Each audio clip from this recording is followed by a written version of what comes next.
Hi, I'm Lawson, and here's how I made this. Firstly, I modeled out the scene, the scariest thing one can imagine. A place of employment.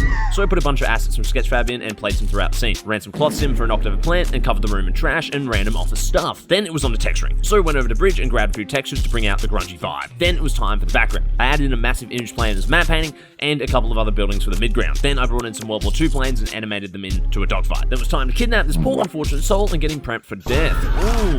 So just using the base mesh for my character, I extruded out some pants and a belt and then moved on to sculpting to make Bro look super skinny and emaciated. Then finally I got Bro to hold onto this sword for me. Thanks.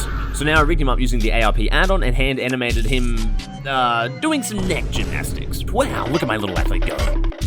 So time to put in his coach. So I got this vampire mesh and rigged him too. Then using a new tool, I did some AI mocap and then retargeted that mocap to my rig. Now, time for some paper flying around. So I added a cloth modifier to a couple hundred pieces of paper and hit run. And after a few hours of tweaking physics, we had a cool tornado. And finally, one more freaky vampire animated into the scene, and it was time to render. Then it was over to Nuke to composite all my shots with the source of lens flares, camera blur, and imperfections. So then it was time for color in DaVinci, where I added some film emulation, halation, and grain to tie it all together. Finally, it was over to After Effects to add all my transitions and effects to really bring the whole project together and give it that one last final touch for this. Okay.